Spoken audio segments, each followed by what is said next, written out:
Hello, welcome back to the Woodwork channel. Welcome back to the Press Box. This week, I'm your host, George Edwards, and we've got 3 new faces on the pod that are going to be on the pod for the remainder of the season and hopefully beyond. We've got Ruby, Santino, and Aaron. As you can probably tell by Aaron's t-shirt, we're going to be talking about Arsenal today.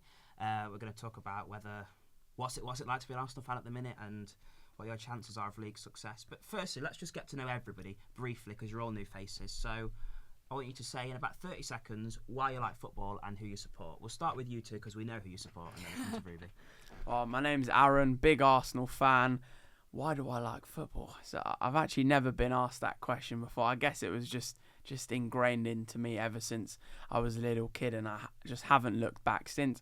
I follow Arsenal home and away, rarely miss a game, and yeah, what better time to support them than now? We're going so well, so long may it continue. Perfect. Wait, my name is Santino. I also support Arsenal. Why do I like football? I mean, yeah, it's just family culture. Like, everyone loves football, like where I'm from. So, I mean, yeah, support Arsenal. Try my best to go to games if I can. And I do tend to delve into non-league nowadays as well. Perfect. I'm Ruby, so I'm also an Arsenal fan, big Arsenal fan, but I mainly kind of do women's football, like Arsenal women. I kind of got thrown into football around like the 2022 Euros, like a whirlwind when England won. And from that moment on, I've just been like football obsessed. Okay, I promise you that all the red stuff isn't for Arsenal, it is for the Liverpool. So we're not taking over. It works for both ways, yeah. Yeah. Well, let's start with you guys then. We're talking on the back of the Atletico game. I know you were there, Aaron. Things are going very well at the minute. You're top of the league by 4 points in the Premier League as well. You must be on cloud 9, eh? Yeah, we couldn't have really asked for a better start, to be honest. Our defensive record for me is what stands out. I mean, that sort of back five, David Raya included, has just been so solid since the start. They say defence is what wins you titles, so I'm hoping that it's sustainable and we can keep it going all the way. Yeah, I think same on that. I think in terms of defensively, no complaints at all. 3 goals conceded all competitions. No goals conceded in the Champions League. Can't complain at all. But Gyökeres, obviously, he got his 2 goals. My only complaint was him being able to get more goals on the line, but it's working at the end of the day, so can't really complain, can I? I was going to come to it later, but you've brought up that this sort of attacks win games, defences win leagues. But yeah. I feel like you guys have had a defence winning league for the last 3 years. I mean, you had the best defence in the league the last 2 years. Raya won the Golden Glove. So is there an argument to say that as much you've got the defence now, it needs to be the attack that's going to take you to that next level? I think now the defence is on par with the attack, and we don't really seem to have a weakness in our squad. I'm sure you'd agree with that. I don't look at our strongest 11 and think, oh, he's a weak link, he's a weak link. In the past few seasons, there's always been at least 2 or 3 players that you've thought, okay, we need to replace him. For example, maybe Kai Havertz, maybe you could argue Gabriel Jesus as well. We've been crying out for that number 9 role to be filled. Now we've got Gyökeres in. People are saying, oh, he's still taking time to adapt to the team, but he's been training with them for almost 3 months now. I think he's had enough time. I think what he needs to continue to adapt to is the Premier League, because it's a completely different league to the Portuguese First Division. I think the demands are much higher, and I think he's got the capability to succeed, of course, but I feel like he needs to keep scoring on a more regular basis to really unleash that version of him that we signed. And I mean, from the outside looking in, I almost felt like it was Arsenal not playing to his strengths, and there's got to be a bit of both, like give and take on both sides, hasn't there? And Man City have found a way to play to Haaland, but the goals that Gyökeres scores, you remember the Leeds goal where he sort of turned and scored, that's the goal I associate with him, but he's not really, from me, when I've watched you anyway, he's not really been given that chance. You know, it's almost like Havertz is still there at times and you go more direct, which doesn't seem like it's his style. So how much of it do you think is the team have got to play to his strengths?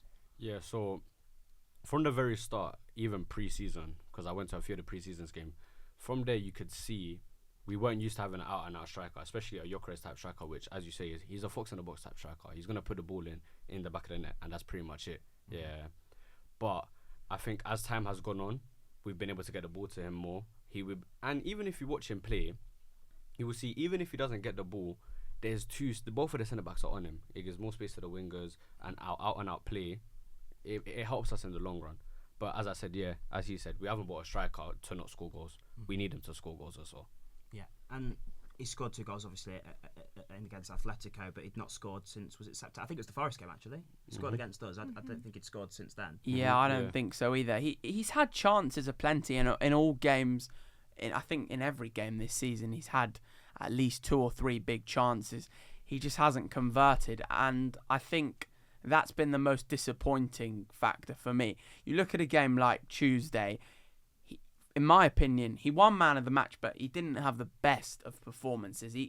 His levels are much higher than that, but he still scored 2 goals. That's what you want from your striker. Personally, I don't care about performance levels. If you're getting the goals, then that's why we've signed him, to fill that void of a lack of goals, and that's what he has done on a few occasions so far this season, but not enough for me to really be so excited on the future with him. But there's many promising signs there for sure. And he has to start. Is that the vibe that you guys all think, that 100%. there's nobody else that can fill that place? 100%. Yeah, especially at the moment. I mean, Havertz and Gabriel Jesus still injured, so there's no reason why he shouldn't start.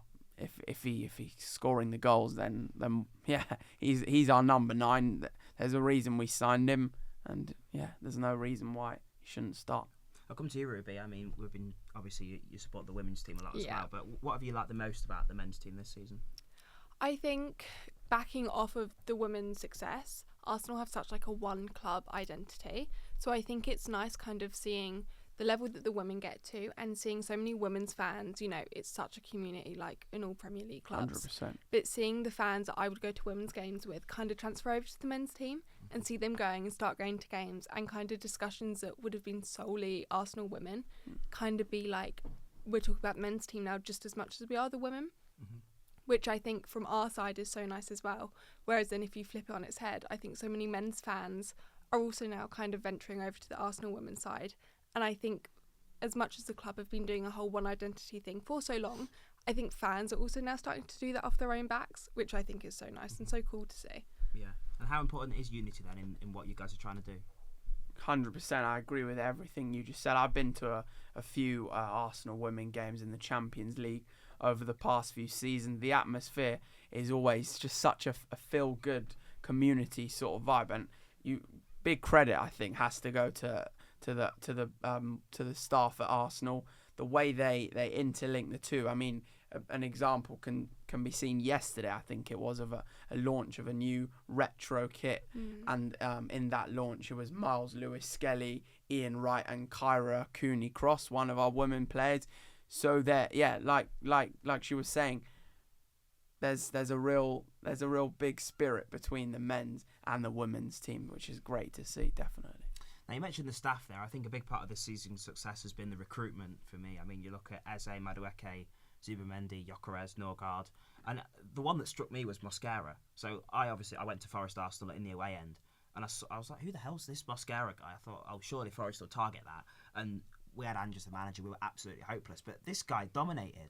Like, for me, it was better than Gabriel. And I thought, where the hell have you found this guy from? I thought it was the Mosquera that played for Wolves, but it was a different one. So it's the first summer transfer window you've not had Edu as well. He's came to Forest. I know I keep making it about Forest, but why has this summer transfer window been different and made you so much stronger? I think because we targeted the exact areas that we needed, and I think we got the players that we actually wanted. I feel like if you look back seasons, we don't actually get the players that we want. Let's say Raheem Sterling on that loan. Did we really want him? I highly doubt it. And me personally, though, I would say I don't think Arteta wanted another striker. I think if you look at Sesko, he's kind of got that Havertz build. Obviously, we didn't end up getting him, but I think Arteta actually wanted him to keep that same foundation, but we'll move past that. But in terms of the signings we made, we signed in every position that we needed to. We got backup centre-backs, we got the striker that we needed, we got Eze, which was another player that we were all crying out for, and Norgard. We just got, when we lost players, in terms of Jorginho, we lost him, we solidified it with Norgard. We lost Partey, we solidified it with Zubamendi. And it carries on going on. We got Hincapié. Like, it doesn't matter where you look at the squad, the depth and the strength in that depth as well is superb. Like, that's the exact reason why I think we have the capabilities of not just doing it in, let's say, the Premier League. I feel like last season we didn't have as much legs as we do this season. So I feel like if we were going to try and do both, we have the ability to, because I think we have the most complete squad in the world. And you've been challenging that for 4 seasons, and the first season sort of almost came out of the blue, really, and everyone was expecting Arsenal to be up there. But this is the 4th year now that you've been there. So do you think because you've been challenging for so long, you've maintained it, that you're the most ready you have been for this title this season? I just want to touch on a word that he just pointed out there. Depth, I think, is so key to why we look like, well, it's 8 games into the Premier League season, 3 into the Champions League, so we've got a good idea of where we're going to be at this season. It's still a little too early to tell, but depth, this season, our depth is better than ever. It's mental. And that the past few seasons when we failed, and yes, the seasons have been a failure because we haven't come out of them with any sort of silverware. And for me, a season in football with no silverware is a failure. That's the only measure of success in football in my eyes. So would you have rather been Tottenham last season than you then?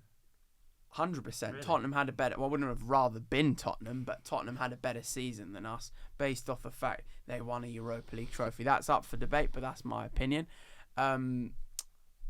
Yeah, that's what has separated the teams like Liverpool, Manchester City, PSG that have won those titles. The depth in their squad has given them that longevity over the course of a 50, even 60 game season domestically and in European competition, which is what we have lacked. And now I think we filled those gaps with, like Santi was saying, Hinsapi, Mosquera in defence, Norgard in midfield, Eze, Madueke as well, and of course Gyökeres. I think I'm forgetting a couple, but we filled those gaps. Andre Berta, our new sporting director, has made sure he's left no stone unturned, and for me, that is what's going to take us to the next level this season. Odegaard's injured now, isn't he? And there's not that much worry. No, that's exactly what I was going to say. Yeah, the fact that we have missed games with Saka out and Odegaard out, our 2 key attacking players. Yeah, last season, exactly. Last season we would have been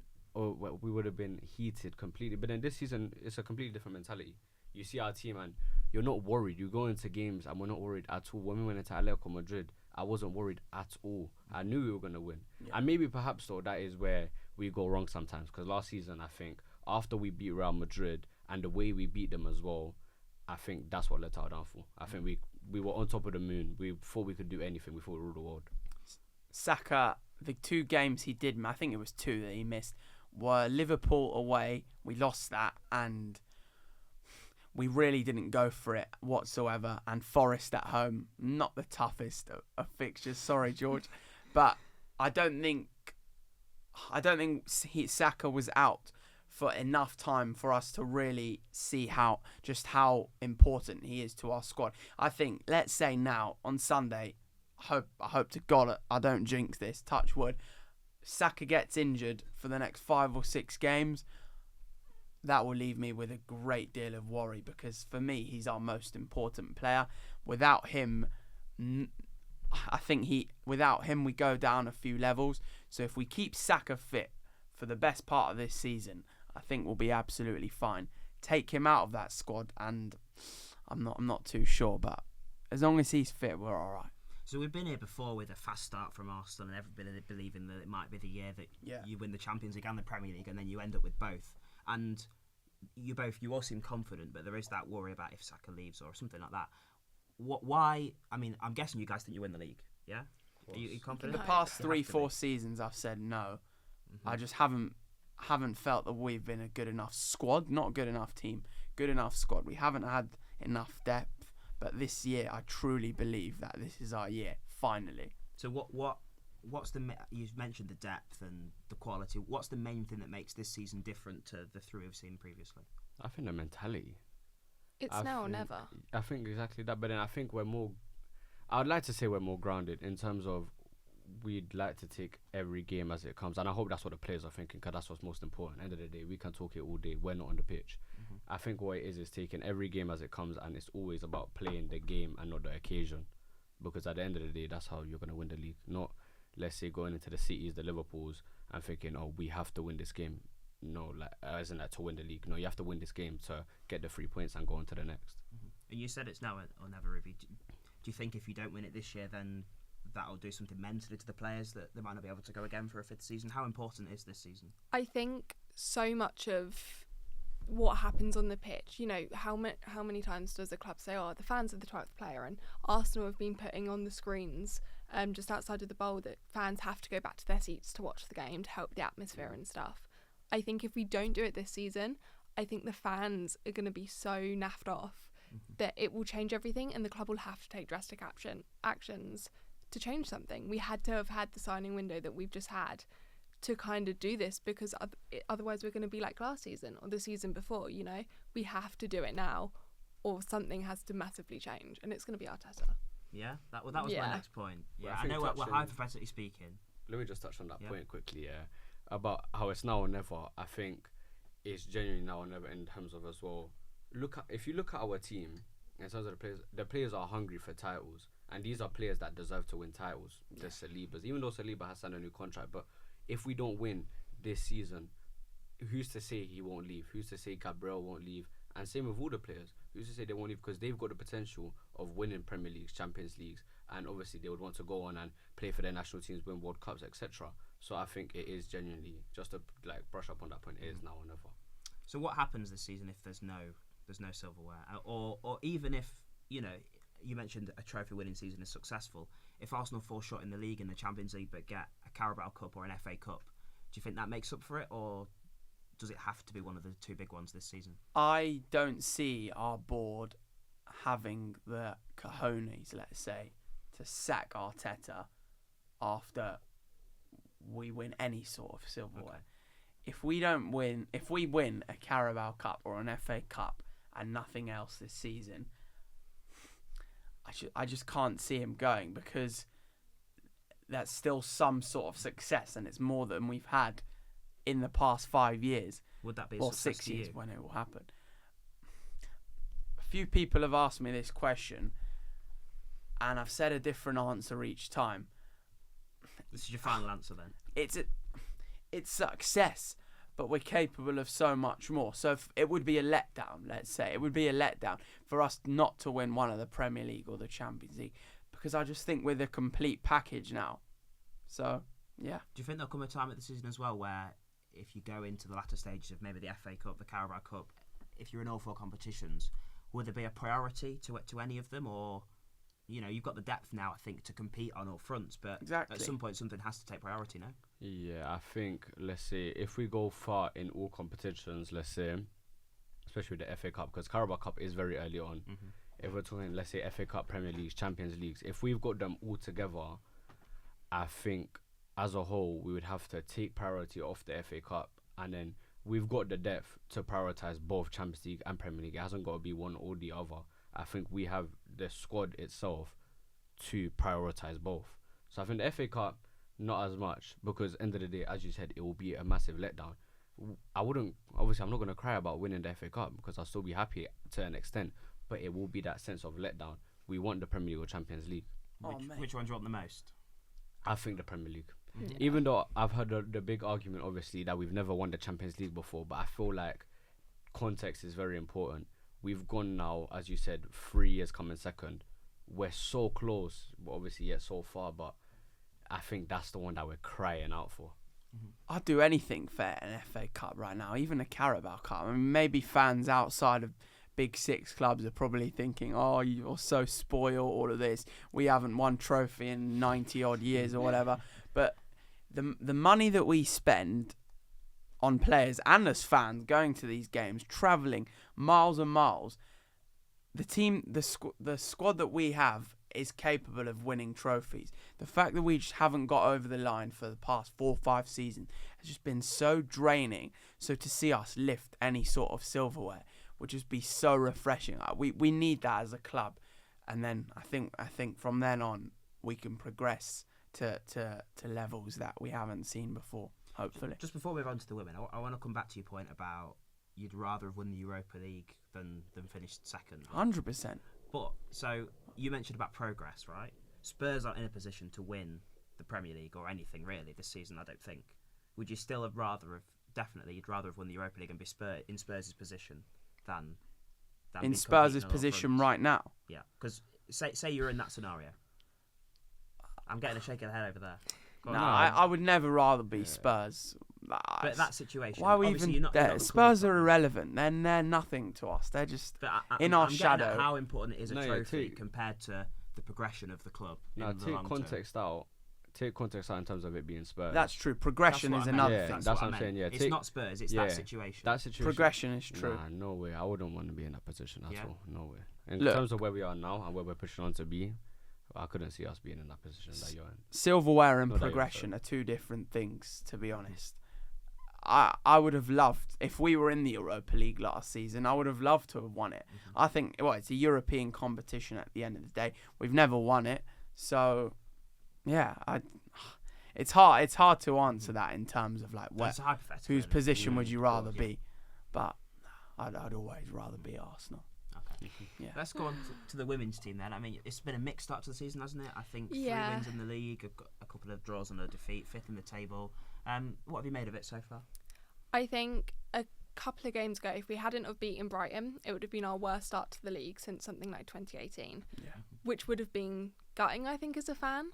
I think it's interesting, your point of being like, would we rather win a Champions League or Premier League? So we obviously in 2025, the women won the Champions League. Second time, Champions of Europe, we won it back in 2011, right?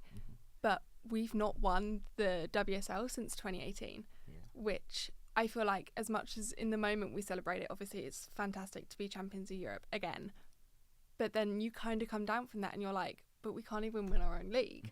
And Chelsea have won it for the last 6 seasons in a row, which gets gut-wrenching to watch at the end of every season. Like, how many times can we do that if we're winning other competitions? I feel like, to me personally, the league is almost like a foundation. It's the basic, you know?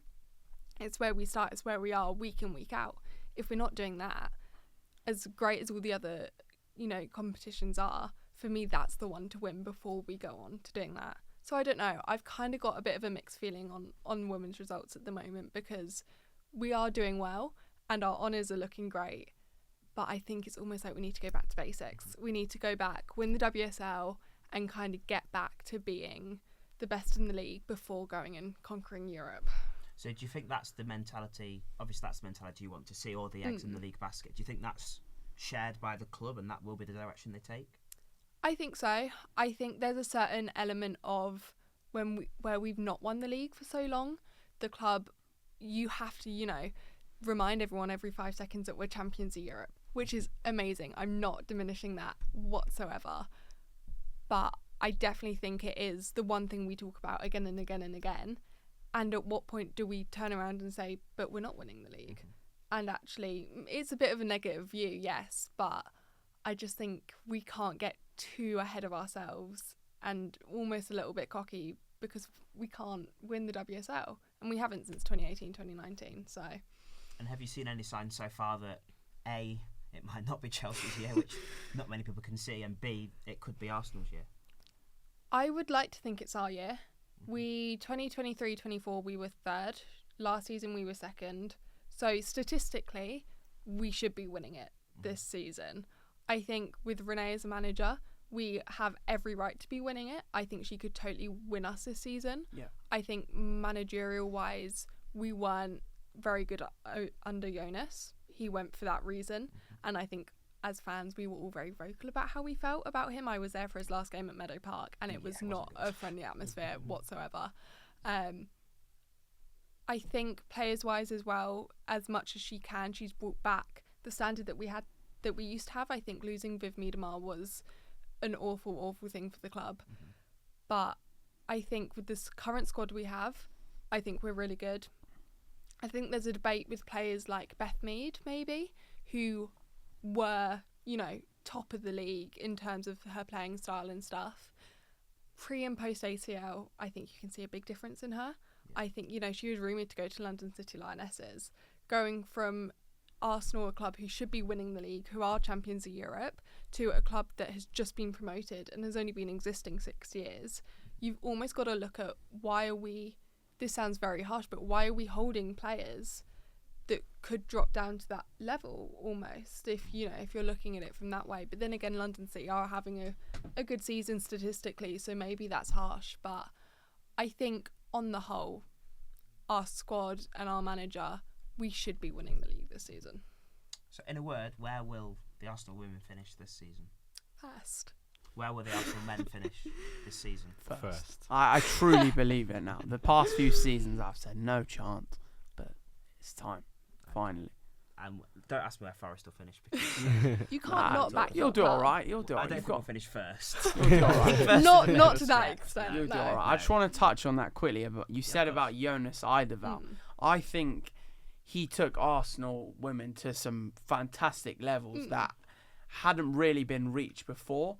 His time was rightly brought to an end. I think he what's the word? He reached his sort of Ceiling. peak. His peak, Yeah, yeah. his ceiling. And now Renee Slager's, obviously we've seen with the Champions League win, she's the woman to take this team to a whole new level. But So- Jonas started it all. I think it's a big testament. Yeah, exactly that. I think it's a big testament to the women's team that 4-5 losses in a row. I think, something like that. This season is a disaster almost. That just shows how good they have been the past few seasons and past decade almost. So hopefully we can get some I think silverware it's again. our legacy. It's in our blood to win, right? That's what we always talk about. Yeah, Sorry. yeah. And I think we might get a little bit poked fun at, our kit where we should have won being golden and stuff like that. But if you look at our history, we do have such a legacy of it. It is in all of our minds, the players' minds, the staff minds. It's what we all talk about 24/7, right? Which almost has to count for something. So I think as well, like you said, us having a couple of games on a losing streak for us is like disaster. So I think we're all to a certain degree quite harsh as well on the squad. Steph Catley did an interview recently where she was like, it's not an option not to win this season. The players are thinking it, the staff are thinking it, we're thinking it. So at what point does that happen? It's got to be this season. While we're talking about winning things, there's 2 stars on Forest badge, 2 Champions League, 2 stars on the women's badge. Can't argue with Not that. seeing that on the men's. Can't argue with that. One club. Can't argue with that. We're going to take a break and then we're going to get these guys to have an Arsenal quiz, so we'll see how that goes. Oh. Hello, welcome back to segment 2. Now we've got a little quiz for Aaron and Santino to take part in. So I've got 9 past or present Arsenal players or managers. I'm going to give you 3 clues, and it's you're against each other, and you're going to try and get them. Good luck, mate. So you need to buzz in if you think you know it. So you get Gonna 3 need points if you get it on the first question, 2 on the second, and 1 on the third. Obviously, the clues get easier as they go on. Whoever buzzes in first, if you get it right, you get the points. If you get it wrong, you're frozen out of that player, and the other player can listen to as many as they want. Sweet. We're both happy? That's cooked. Can I hear some buzzer noises first, please? Timber. Saka. So they're your 2 favourite players at the minute, are they? Something like that. They're my 2 favourite players. Talk to me about My Timber. second favourite Not player. many people's favourite players are Timber. fullback, so... Oh, he's so good. Yeah. He's Especially so this season, good. yeah. So consistent. Yeah, he's outrageous. Best defender in the world, I think. I'd say that. No. Okay. Yeah. Fair enough. I'd argue Murillo, but let's move on. Yeah, fair enough. Number 1. I'm currently on my 5th club since leaving Arsenal, and I've 8 goal involvements this season, both domestically and in Europe. 5 clubs since 5th Arsenal. club since leaving Arsenal, yes. 1 second. There's a bit of silence going on. How many clues are there in this thing? So this is clue number 1. Oh. You've got 2 more left. Oh, okay. Okay. I think I'll go for the second one, I shall I? Olivier Giroud. Buzzer? Timber. Go on. Olivier Giroud. That's incorrect. Okay. That means you're frozen out. Oh, yeah, no. I think you forgot about that. Oh, I So- forgot. I was gonna say actually no. Now you said it, Saka. Cool. I would say I want to say Alexis Sanchez. That's incorrect. Okay, so you don't have to buzz in at the first clue, so you can let me carry on. man. Because you've both buzzed in and got it wrong, you're both back in. Cool. So clue number 2. Take that. Ah, saved That's you there. Escape there, big yeah. time. Born in France 36 years ago, I began my career at AC Milan. Well, you started his career 36 years ago. Well, he was in born France, 36 years ago. 36 years ago in France, yeah. Okay. I began my career at AC Milan, but I never made a professional appearance. And I joined Arsenal in 2018. Saka, Lacazette. That's incorrect. Aaron, do you want to have a stab or do you want me to read the third one? May as well give me the third one, yeah. This is for 1 point. I'm not getting frozen out again. I shared the 2018-19 Golden Boot with Mo Salah and Sadio Mane, and despite being club captain, was frozen out by Mikel Arteta and sold to Barcelona in February 2022. Timber. Pierre-Emerick Aubameyang. There you go. that's Now, I have set a couple horror. of traps here. Obviously, the born in France one, he obviously plays for Gabon, but he was born in France, so that was maybe a bit harsh for him. Yeah, that was, yeah. So that's a point to Aaron, right. Get it. Number 2. Early in my Arsenal career, I spent time on loan at Watford, and I scored 8 goals during my 10-year stint as a gunner.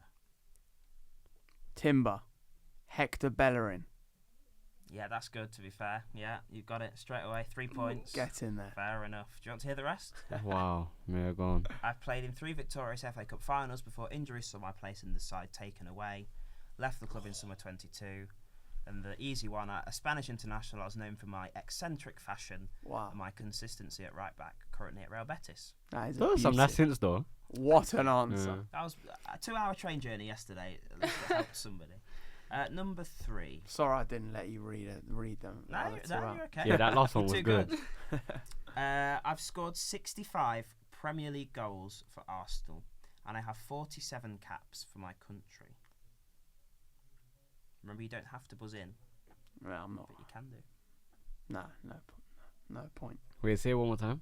I've scored 65 Premier League goals for Arsenal, and I have 47 caps for my country. Are they a current player? Or we don't get that, do we? Don't get that? No. Yeah, That's go on. the Carry on. only- Yeah, Yeah, move next on. clue. I became England's youngest professional player when I made my debut in 2006, and I finished my career 2 years ago at the club that I left Arsenal to join Arsenal. Timber. for. Theo Walcott. Yeah, that's good. Yeah, that's another 2 points. You know, I can't keep up. The hint is quite long, though, you know, to keep up with. Fair enough. Fair enough. Kean, my friend, my Forest fan, got it on 2. So Yeah. if you didn't get it on 2, that'd have been quite poor. Saucy on 5 points. 6. Ooh. So you need some, Santino. You need some big. No, I'm points. on 5. No. You got the first one as well. 6. Oh, 6. Oh, okay. Yeah. Right. Number 4. I've won the quadruple in France, the Europa League 4 times, and currently hold shares in Real Union. One more time. I've won the quadruple in France, the Europa League 4 times, and currently hold shares in Real Union. The Europa 4 times. He's won the quadruple in France, the Europa 4 times. Real Union. That Nah. sounds Spanish, has to be, innit? Yeah, it is a Spanish team. I'll let it pass. Yeah, Yeah? he's definitely Spanish. Are we going to the next one? Sevilla player, probably. Okay. Something to do with Yeah. Sevilla. Here's your go on, first move clue, on. really. As a player, I was a midfielder and spent my whole career in Spain. I currently manage in the Premier League. Wait. Oh, not an Arsenal Yeah, player. he's not an Arsenal I player. said Arsenal player or manager. Oh, player or manager. I currently manage in the Premier League. Oh, Pass. Saka. Unai Emery.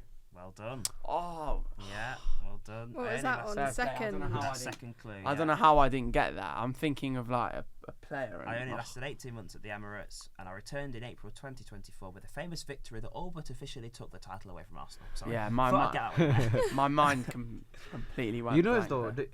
what's so annoying is I was thinking Unai Emery What, on the on Europa the League first one? year because there's Yeah. so many Europa Leagues, but I never knew he was a That's manager. why I I put wasn't it there. thinking. Yeah, I thought I was just thinking players. That's why I threw it in there. Yeah. Curveball for you. Yeah, that's a good one. Right. Stumped me there. Number 5. I grew up as a Barcelona fan and spent time in La Masia, and I've played for 2 Premier League clubs, one of them being Arsenal. Saka, Fabregas. Very good. Very Ooh. good. Superb. Because another trap that I set there, I was setting the Arteta trap. Yeah, Arteta. I was thinking Arteta. Spanish international. Very good. I've That's worked under very Pep good. Guardiola and was Arsenal club captain. That's Fabregas and That's very good. Arteta. What's the So score? good 6 shout. all. 6-5. 6-5, yeah. That's I had to- that I had 3 to points clutch was up. big. Yeah. Yeah, that's a risk. Oh. Well taken. Right, next one. I've represented England at every age bracket, and I joined Hale End aged 10. By the way, there's probably going to be some fact checking going on. I might have got something wrong, but don't come at me. At age Timber, 10. Miles Lewis Skelly. No, he didn't join at 10. Correct. He didn't He- join at 10. Yeah. Frozen I out, think, Aaron. I think he joined at about. I think he was 8 years old when he Do you joined. want to have a stab, or do you How want do you to know? carry on with Aaron Frozen out? Wait, but if I he if was I get it wrong, younger. I can still carry on, right? If you get it wrong, then you're both back in. Yeah. Okay. Cool. So do you want me to carry Okay. on? Yeah. No. Wait. Say the clue one more time. I've represented England at every age bracket and joined Hale End age 10. Joined If you get it wrong, he's back in. Joined Hayland at age 10. Nah. Carry Let's on. move on. Yeah. My Arsenal debut came in 2018 before I was loaned out to the Bundesliga and the Championship. He's not in no more, innit? He's not in. No. Okay. So say the clue. Sorry, I just always have to hear it twice. My Arsenal debut came in 2018 before I was loaned out to the Bundesliga and the Championship.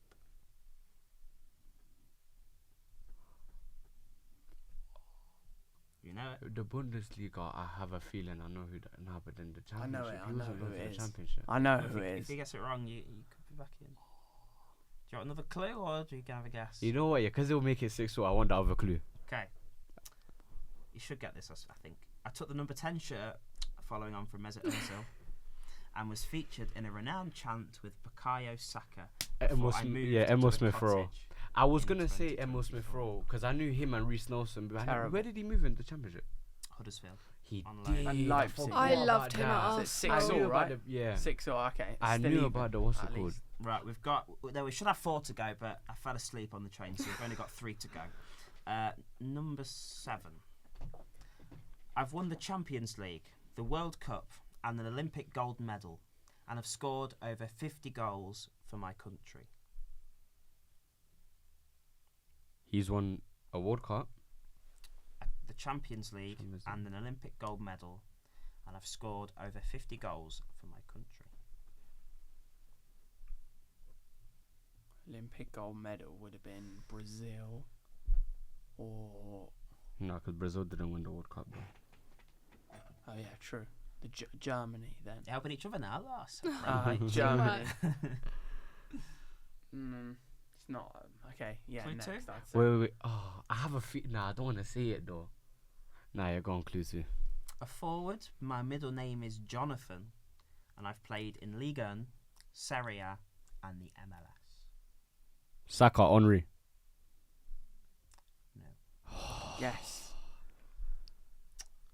Number 3. No, wait. Oh. Yeah, go on. No, wait. Guess? Can you say it again? A forward, my middle name is Jonathan, and I've played in Ligue 1, Serie A, and the MLS. Obviously, alongside the Premier League with Arsenal. Jonathan is his middle name. I was listening to it. I've got a name in mind, but just to be sure, third clue, please. My famous back-heeled scorpion. I knew it was Timber Olivier Giroud. Yeah, Yes, that get would be, in there. I set the Henri trap, and you fell right into it. I honestly knew it. I honestly knew it from the middle name. Henry at the start. I promise you, I Now, knew the middle name. Henri's not won an Olympic gold medal. Oh. So Giroud obviously, has. if you knew Yeah, that's that, why it was just yeah. 7-6, yeah. Do you want to- 7-6. Wow. It's closer. Very close. Closer than you thought at the start, anyway. Well, closer than it was. Right, we've got 2 to go. I captained my former team to a European trophy and have played for 2 national teams.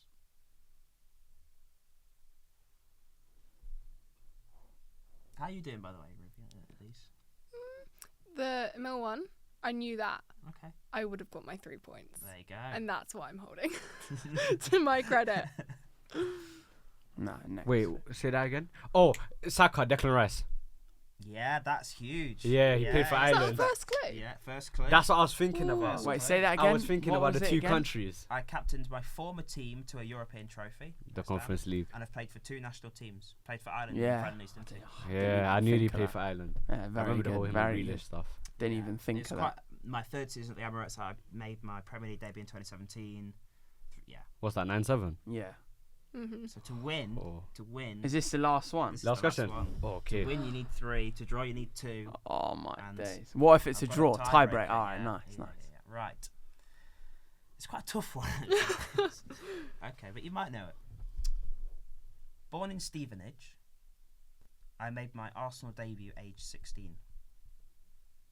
Sorry, that's a bit sparse. I didn't realise. Wait, is that the it's clue? tight. That's the clue. That's it. I was born in Stevenage. I made my Arsenal debut at 16. Okay. There's a glint there. Yeah, I think I know who it is. Is it worth the Is it worth risk the risk to win it? To win. You have to win, though. Yes, it is. Or if you get it next point, it's a draw, and you get tie break. It's up to you. Okay, You buzzing in? I'm going to be very, conservative. very bold here. Okay. Actually, nah, we'll take it to the next and then go Come for on, have a bit of drama. You've got to do Okay. it now. All right, Timber. It's definitely. Wait. Okay, no, next. You Lou. buzzed in I now. You can't. buzzed in now. Jack Wilshere. It's wrong, isn't it? We'll see. I made 125 appearances across my Wait, so 10 is he in or years. is he out? We'll find out. Across my 10 years at Arsenal, finishing my Premier League career at Bournemouth. Yeah! I retired early Oh! and began coaching with the 18s. Wow. That's a put you in, And you I've know. landed my Get first in. managerial job in League One. Oh, That what was a huge. shout! That was Wow. huge. So Fair what, final play. scores? How on earth 10-9. did you from 10-9. Stevenage? Right at the death. I knew he was born in Stevenage, and I obviously started at Arsenal young. So Fair yeah, play. That's Yeah. impressive. Well Get done, in. mate. Wow. Good effort. Good effort. that is a risk. Well, What was that, taken. 1 point? 1 point. Nah. Wow. So close to be High fair. risk, high reward. Do you want to know Come what on. the tiebreaker was? Yeah, We'll go see. on. So Let's do it, I want let's you do it. to. How many Premier League goals did Bukayo Saka and Ian Wright have combined? Whoa, bloody hell! What? Whoever's closest. Yeah. So both of It would their have been- Premier League goal tallies combined. Whoever's Premier League closest. just for Arsenal or Premier Palace League, as well? Palace, yeah. In total, Premier League. Wow, that's a tough I ain't got one. a Scooby Doo, you know. I'll say 215. Nah, I don't think it's anywhere near that high. I think it is that high. Do I go higher or lower? What do you say? 215. 214. Ooh. That's tight. Guess what you actually think, because it doesn't matter. 170. 168. Oh, Wow. Yeah, I was That's way Gotta off. go with your gut. Yeah, I knew it was lower. Ian Wow. Wright, 113. Bukayo Saka, 55. Yeah, because that's what it was. I knew. 113. I thought Yeah. it was more from right, to be Good fair. quiz. Okay, well, Wow, good that one for Wilshere answer. podcast debut. That's a little win for you. We're going Wow. to take a little break, and then we're going to do some news topics to round off. Hello, welcome back to segment 3. We're going to cover some news topics. We're going to talk about the mighty Sean Dyche and the fact that Forest are back, but we'll save the best till last. So we'll hand over to Aaron first. What have you got for us? Forest back already, George. Only We are. one win. Well, it's amazing what a win can do, mate. Yeah, it's true. It's true. So obviously, former Luton captain Tom Lockyer, I think it was just over 2 years ago now, in the Championship playoff final, just across the road, he collapsed. That was the first of 2 incidents. The second came about 9 months later in the Premier League, away at Bournemouth, in a game that it ended his time at Luton. Health reasons, obviously terrible stuff. Don't wish that on anyone. And now, after 18 months, I think it is, out on the pitch, he's just signed for Bristol Rovers in League 2. They're struggling, but it is a big signing for them. I think it's a bigger move for the player than it is for the club, because the fact that he is now back playing football at a very established English club is huge, and it's so good to see. Obviously, he's a Championship playoff winning captain, so that is no mean feat. So he's obviously got the ability. How much of a good signing it will turn out to be for Bristol Rovers remains to be seen, because they are seriously struggling down in League 2 at the moment. I believe Darrell Clark is yet to be sacked, but he's still there. I think a couple more bad performances and results, and things could really start to turn there. But it's a big signing. Great to see Tom Lockyer back on the pitch. It feels like a situation where every party wins, really. They've not really had to pay a fee. Yeah. Tom Lockyer gets the chance to play at a level where he was established. You know, he's a Premier League captain when he stopped playing. So if he's at the level to compete, then you'd think he'd be able to get on. He's only 30, which obviously his health problems might come into effect. And it's a bit of positive PR for Bristol Rovers that they haven't had for a long time. So it feels like nobody can lose from that situation, and hopefully he gets on well. Yeah. Over to you, Santino. What have you got for us?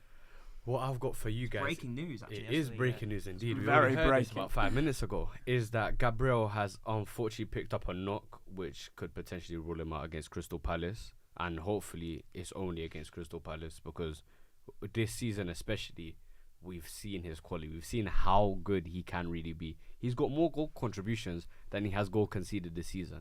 Like, for a defender, especially a centre back, it's a crazy stat. So to lose him, to lose the goals he gives us, because as everyone knows, set piece again, ole ole. We know how many goals we get through Gabriel and what he can create, and defensively as well. He's become a leader for us. So obviously, hopefully it's only against Crystal Palace, or hopefully it's not even against Crystal Palace at all. Hopefully he can be alright, because we know, especially going into Christmas, we don't want a heavy injury coming, especially after last season. We saw how much injuries collapsed our season. We don't want it to happen again. Look at all this confidence all three of them had earlier, by the way, and now one slight injury and they're all quivering. No, I wouldn't say all of I'm us. quivering. We Not spoke all of about us. that. I'm not So quivering. We but shouldn't. yeah. We shouldn't be too bad. I think Hinsapi, if he's ready, he'll take his place. That's the reason we've made these signings, to fill the injury void. But we'll But be I feel all like right. it's Gabriel. Of course, I don't have no doubt that we won't be right. But for Gabriel personally, He's a with big the loss. season that he's having, it will definitely be a big loss. No matter how much depth we've bought, replacing him will be difficult. If you win the league, do you think he'll be in contention for like Player of the Season, Sports Personality of the Year, stuff If like he maintains what he's doing now, because it's still so early on, if he maintains what he's doing now, 125%. that?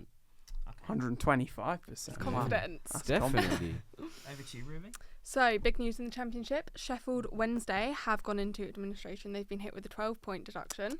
They were already at the bottom of the Championship, but they're now on -6, which is a bit of a hit. I think this sparks conversation. Is there enough being done to protect clubs and to protect the fans as well? Because, the clubs that had previously been done by the league for not paying players' wages on time. So this is just an added thing on top, and I think it sparks a big crisis in football. Other clubs have gone through this, like Reading.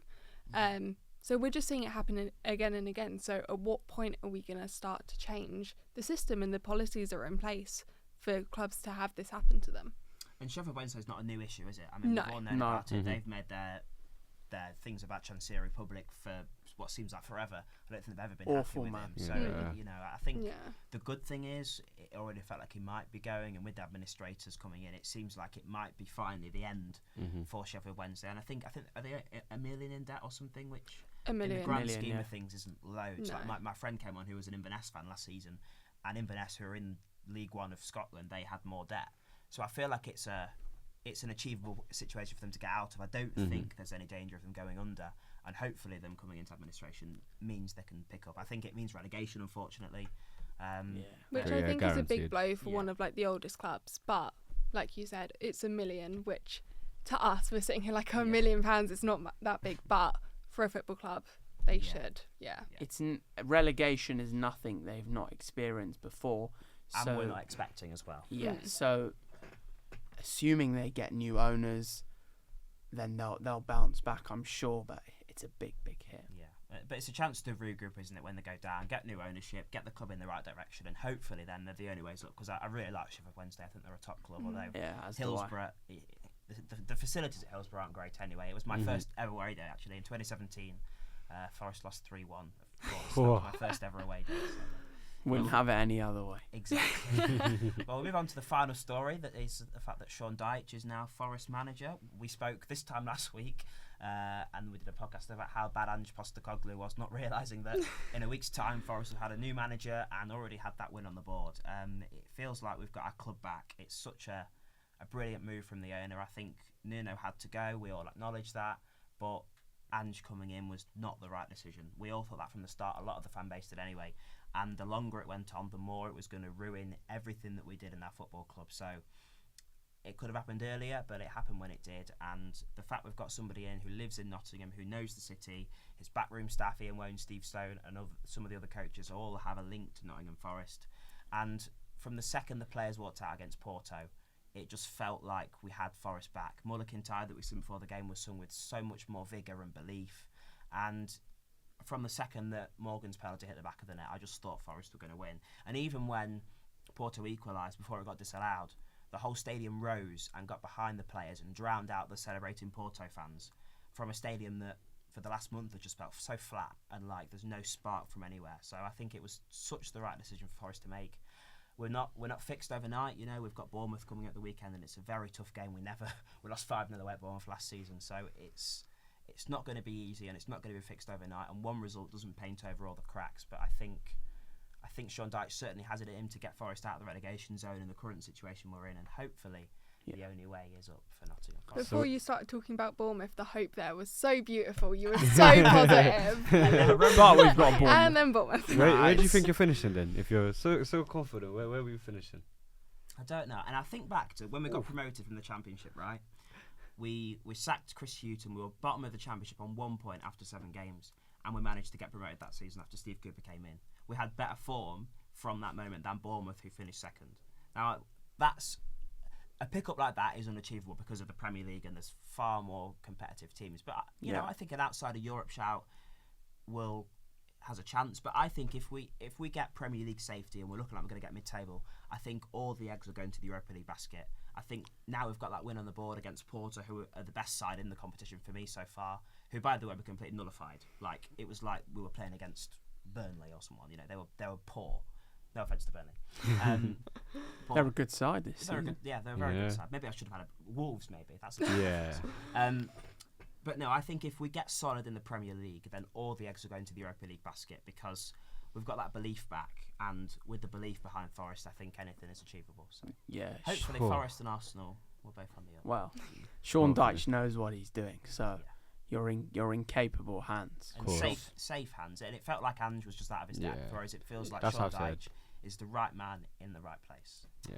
Thanks, guys. Have you all enjoyed your first episode? Oh, I've loved it. Very fun. Loved it. The quiz win always helps. I have to get him back on that one. Yeah, Jack we'll Wilshere. have to get you both back on and see if we could do it again. Thank you for joining me. Thank you all so for much. watching as well. If you like the video, make sure you hit like, make sure you hit subscribe as well, and hit the notification bell to be notified when we upload. We'll be back next week with another podcast, but until then, thanks for watching and goodbye.